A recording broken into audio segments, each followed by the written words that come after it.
Te rendons grâce, te rendons grâce, te rendons grâce, oh Dieu. Nous te rendons grâce, Dieu créateur. Béni sois-tu. Béni sois-tu pour ce moment de qualité, ce moment particulier. Nous te rendons grâce. Au nom de Jésus. Amen.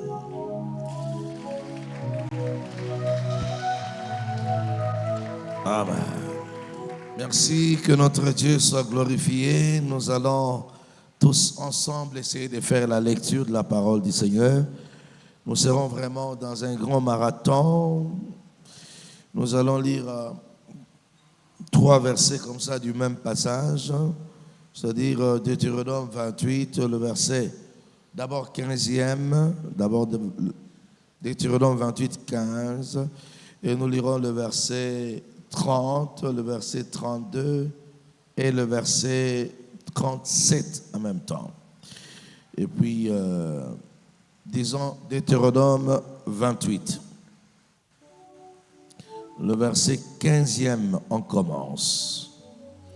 Mais si tu n'obéis point à la voix de l'Éternel, ton Dieu, si tu n'observes pas et ne mets pas en pratique tous ces commandements et toutes ces lois que je t'ai prescrites aujourd'hui, voici toutes les malédictions qui viendront sur toi et qui seront ton partage. Verset 30.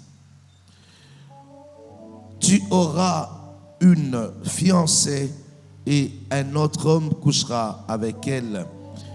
Tu bâtiras une maison et tu ne l'habiteras pas. Tu planteras la vigne et tu n'en jouiras pas. Verset 32e. Tes fils et tes filles seront livrés à un autre peuple. Tes yeux le verront et languiront tout le jour après eux, et ta main sera sans force. Lisons maintenant le verset, toujours au même chapitre, le verset 37. Tu seras un sujet d'étonnement et de sarcasme et de raillerie parmi tout le peuple chez qui l'Éternel te mènera. Parole du Seigneur.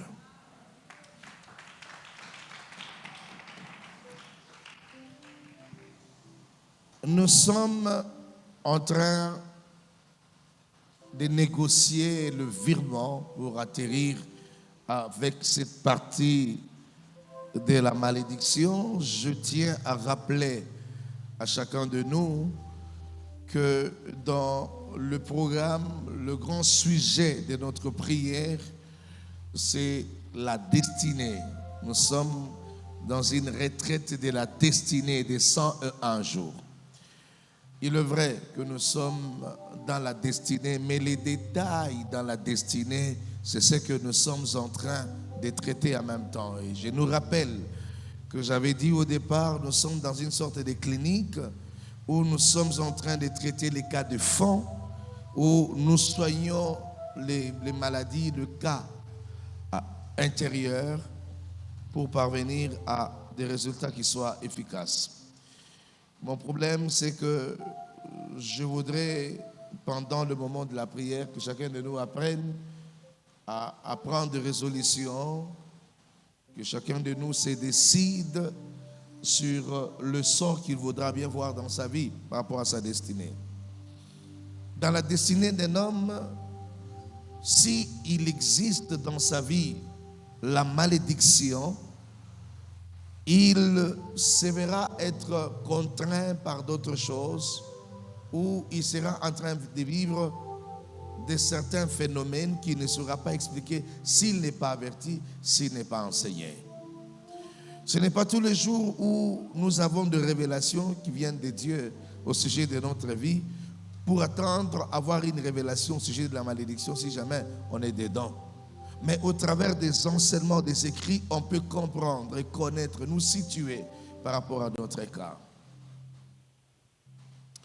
il y a des questions ou des questionnements qui nous traversent, qui nous montent tous les jours de notre vie, mais parfois on n'a pas de réponse, parce que la réponse est supposée être déjà donnée par ces dieux créateurs qui ne tergiversent pas, qui ne se contredit pas, qui parle et oriente son peuple.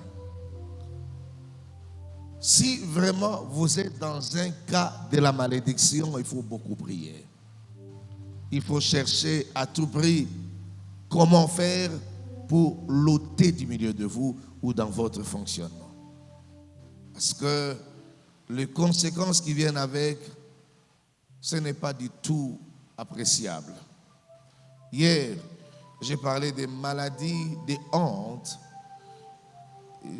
Je pense que aller jusqu'à être détruit de cette manière, il faut prier Dieu que cela ne soit pas le cas pour votre vie. Aujourd'hui, je parle de certains cas ou des cas d'humiliation.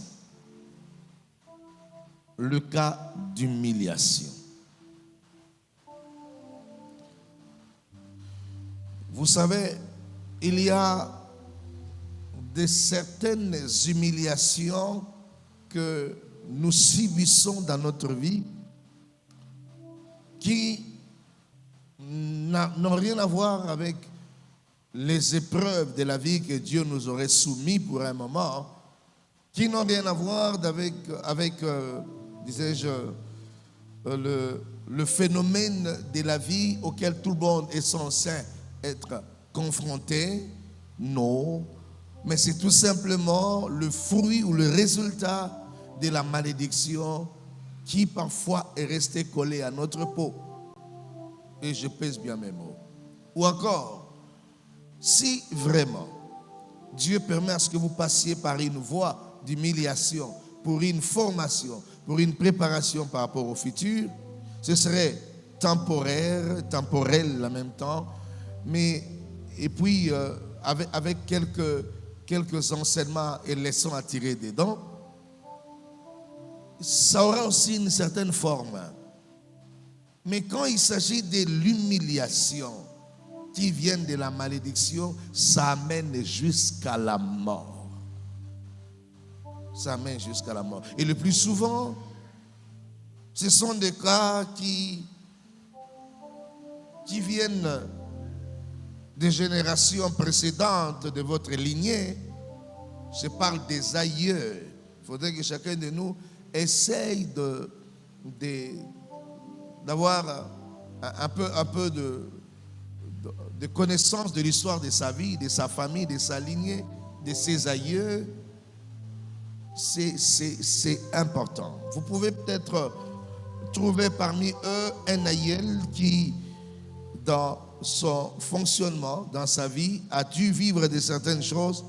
Et du coup, comme vous serez en train de le vivre, dites-vous qu'il y a de quoi à s'inquiéter. Il y a vraiment de quoi à s'inquiéter. Ici, nous parlons des cas d'humiliation. Précités et présentés ici. L'auteur dit: quand tu n'obéiras pas à la voix de l'Éternel ton Dieu, quand tu ne feras pas ce qui est juste et correct, voici, dit-il, les malédictions qui seront ton partage. 30e verset dit: tu auras une fiancée et un autre homme couchera avec elle. Commençons par là. Je parlerai de fiancée, je parlerai même de la femme que tu auras, ainsi de suite. Dans toutes ses formes. Dans les concepts les concepts juifs, je parlais même de leur tradition, des choses qui ont tiré leur source dans le principe de Dieu, les ordonnances et les commandements, bien entendu, mais des choses qui sont des choses qui constituent leur mode de vie traditionnel. C'est que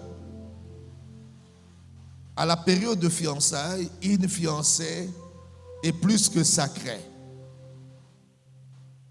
Et que on veille, les familles veillent, l'homme lui-même veille, le fiancé veille, l'attention de la contrée est sur elle. Je nous rappelle encore dans Genèse 34 comment les enfants de Jacob ont dû se soulever jusqu'à tuer un roi voisin, tout simplement parce que leur sœur, qui n'avait pas connu d'homme, a été en contact avec le fils ou le prince, le fils du roi voisin, et qui malheureusement l'a connu avant le mariage.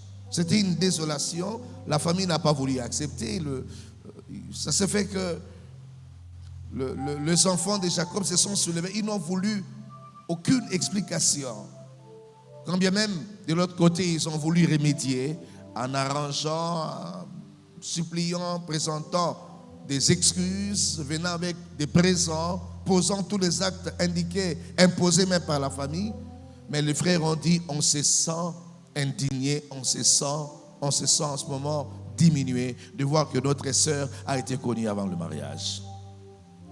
Une fiancée est sacrée, surtout avant le mariage. On ne joue pas avec. Vous verrez, c'est un tout petit peu la même tradition qui traverse des générations. Aujourd'hui, quand une femme se marie, elle est censée porter une robe blanche, robe de mariage. On suppose qu'il y a un signe de sainteté, de pureté auprès de la femme qui la porte, parce qu'elle est prise en mariage dans un état de conscience, de pureté sacrée et tout cela. Et si bien que quand un homme attendait épouser sa femme, c'est-à-dire c'est le meilleur moment de sa vie, c'est historique même. Tout son cœur est pleinement dedans. Alors pendant que le monde sera en train d'attendre que tu épouses ta femme, avec cette tradition-là, tout le monde sait que ben voilà, la fille est bien préservée, protégée. Et on sait que ben voilà, c'est une femme qui va bientôt entrer en mariage. Tout le monde célèbre cet état d'esprit et cette qualité de vie.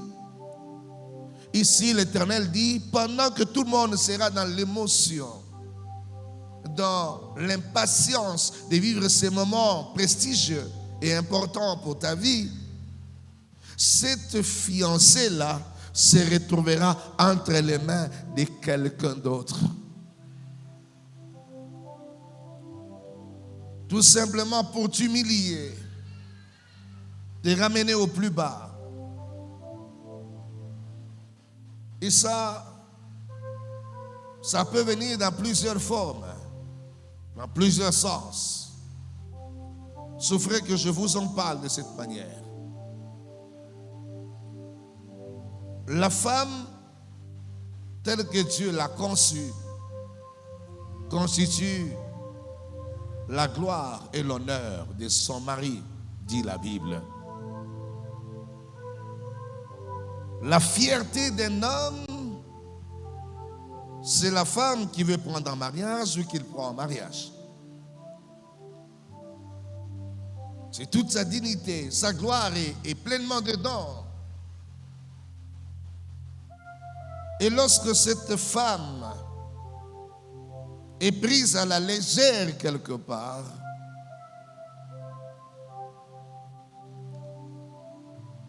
et que tout le monde le constate,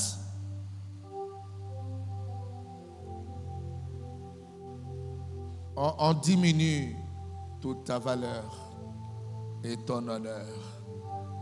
Il y en a qui se battent même, prêts de se donner la mort pour qu'ils ne soient pas humiliés jusqu'à ce niveau, qu'on puisse prendre sa fiancée et la retirer de cette manière.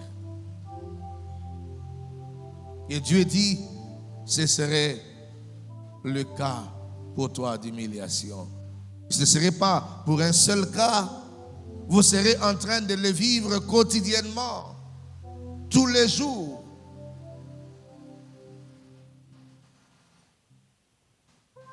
Et malheureusement, ça peut se passer aussi par la voie de violence. Ou on sera tout simplement en train de parler du viol. Excusez-moi, je ne trouve pas mieux que ça.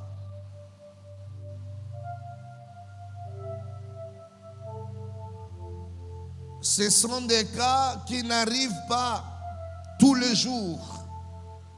Et ça n'arrive pas à n'importe qui. Et sur n'importe qui.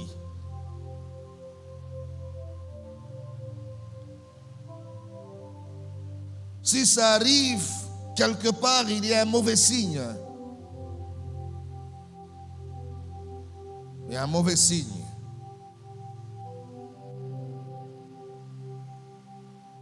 Tu as ta femme, ou tu as une fiancée que tu vas épouser le jour qui vient. Tu y apprends qu'on en a abusé de cette manière-là, de viol, je suis en train de dire. Ici, la Bible démontre que si cela vous arrive, il y a un signe de malédiction qui ne trompe pas.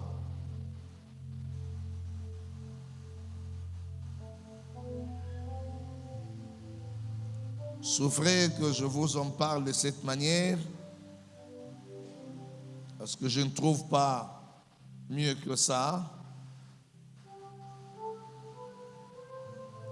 Une femme, une fille qui est naturellement sous la couverture de Dieu, même si les complots de ces genres se faisaient contre elle, ça n'arrivera jamais jusqu'au bout. Parce que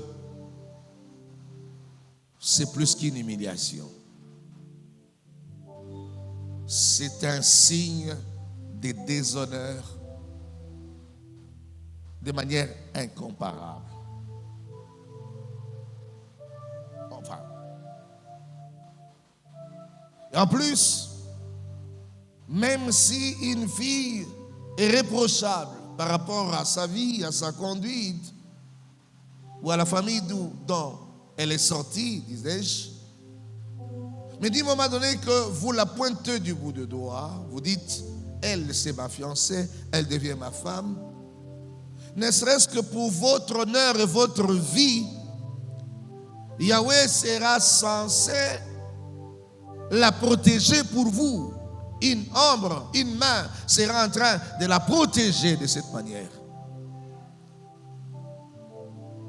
Mais pour que Dieu permette à ce que on en abuse de cette manière-là, il doit y avoir un problème. Parce qu'une femme que tu pointes, même avant de l'épouser, elle est dans tes viseurs, bien sûr, tu as déjà fait le pas. Elle rentre dans une lignée de tes bénéfices. Rien que pour ce simple fait, l'ombre de la main qui t'accompagne sera censé également de la couvrir de cette manière. Si vous voulez bien le comprendre, parmi les promesses qu'un homme peut recevoir, il y a aussi les promesses de la femme qu'il épousera. Ça fait partie des bénéfices, ça fait partie des bénédictions, voulais-je dire. Je peux dire ça comme ça aussi. Mais pour que ça arrive jusqu'à ce point-là, non, ce n'est pas normal.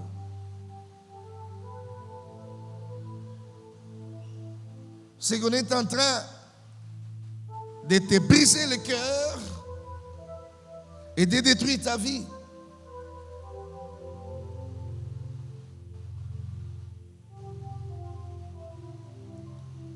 Nous avons connu quelques cas de témoignages où les hommes mal intentionnés sont arrivés à des endroits, mais quand ils se décident de poser cet acte sur une femme, mais Du coup, quelque chose arrive, les embrouilles ou quelque chose surgit comme ça, parce que Dieu ne permet pas. On peut prendre le bien qu'il y a, on peut voler tout ce qu'il y a autour, mais pas toucher le corps et en arriver jusqu'à ce point-là. Ça, ce sont des actes d'humiliation qui n'arrivent que là où il y a la malédiction. Excusez-moi, je vous le dis, c'est tout simplement la vérité. C'est à peine que nous avons appris cette histoire des véhicules des kidnappings, des cas comme ça, où il y a la violence peut-être pour certains cas dans la ville. Mais nous, à l'époque, nous avions un programme à Salongo, toujours dans le cadre de la prière. C'était 101 ou ça devait être toujours dans le programme des 101, si j'ai encore bonne mémoire. Il y a notre sœur Grace qui ne s'était pas encore mariée. Actuellement, elle est mariée. Elle a 3 ou 4 enfants. Elle était encore étudiante à l'époque. On était dans le programme de prière. Elle était là parmi les servantes, intercesseurs. Elle sort pour aller au travail avec son programme, bien entendu, d'être à l'église le soir. Enfin, au culte dans nos programmes de prière. Alors, à son retour, quelque chose est arrivé. Les bandits sont entrés. Ils ont pratiquement détourné les bus qui les amenaient. Alors, on a détourné les bus et tout le monde qui était dedans, on a commencé à ravir le bien, le sac. Ces gens avaient des armes blanches à leur disposition. Et à un certain moment, ils se sont décidés de commencer à violer des femmes qui étaient là, des filles et des dames qui étaient là. Et on la pointe elle aussi. Celui qui menait les troupes arrive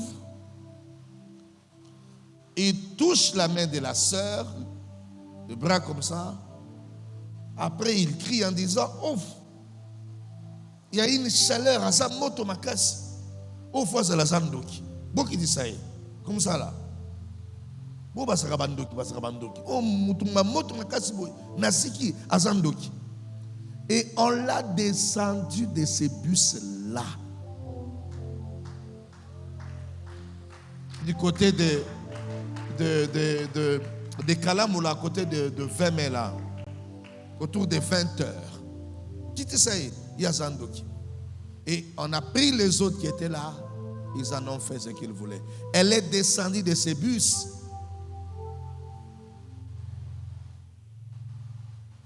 Elle a rebroussé ce chemin, elle est arrivée jusqu'à l'église, elle nous a trouvés à l'église en train de prier. Il y a de ces choses qui n'arrivent pas à tout le monde. Ça n'arrive pas sur tout le monde. Même dans des endroits les plus compliqués où ces choses se font fréquemment, mais ça n'atteint pas tout le monde, papa. Dieu est capable de paralyser ces gens en quelques secondes pour qu'ils s'en arrivent pas. Alors réfléchissez. Si les choses comme ça se produisent autour de choix, frère, autour des choix que vous portez, dites-vous qu'il y a un problème.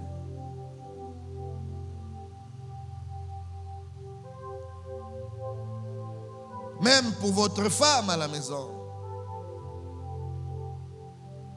Ça peut arriver aussi par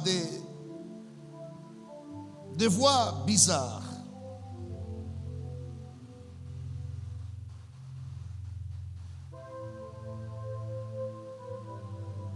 Je vous ai dit que David était un homme selon le cœur de Dieu.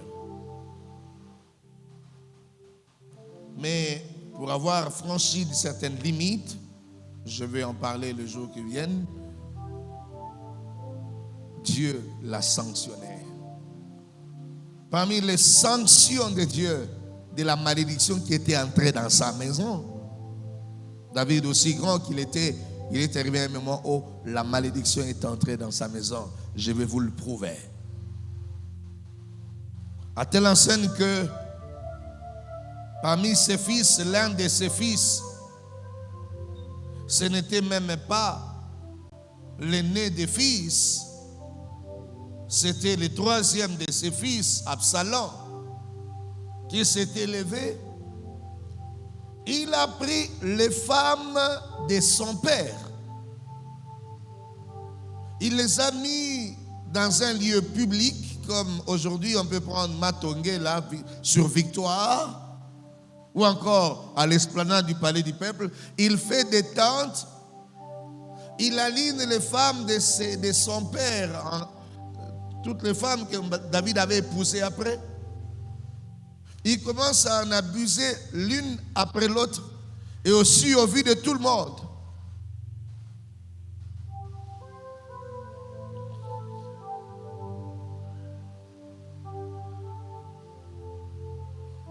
C'est bizarre.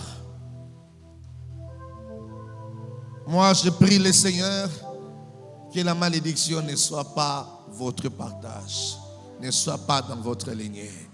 Et aujourd'hui, je le dis et je profite de déclarer en même temps que dans notre famille, dans votre famille, parmi vos enfants, dans votre lignée, on n'enregistrera jamais le cas de viol, le cas des traitements de ces gens, quelles que soient les circonstances. Je les déclare au nom du Seigneur Jésus-Christ, celui qui fait foi à ces paroles que je prononce, que la main puissante du Seigneur soit sur toi. Même quand tu tomberas entre les mains des brigands, cela ne vous arrivera jamais. Cela ne vous arrivera jamais, n'arrivera jamais à votre famille. Au nom du Seigneur Jésus-Christ de Nazareth, celui qui croit à ces paroles, j'appelle le ciel à s'ouvrir sur lui et que Dieu mette les anges autour de toi. Que la puissance de Dieu protège des progénitures, les enfants de tes enfants. Que cela ne vous arrive pas.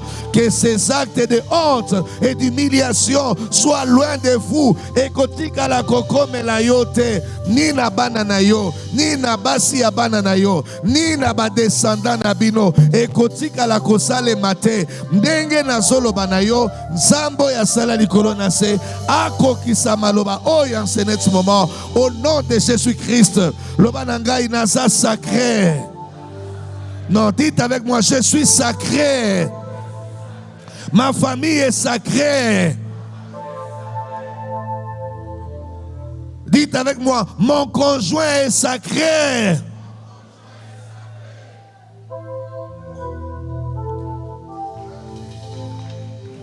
Que Dieu soit loué. Merci. Pour aujourd'hui, je me limite à ce niveau-là. Que Dieu te bénisse.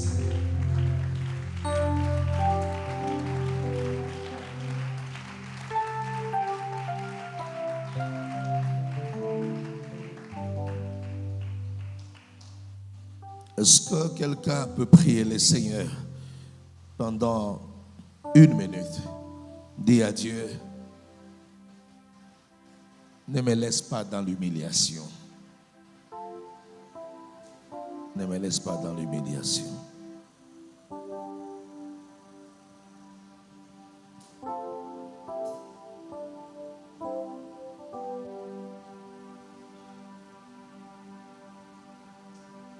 Prie le Seigneur.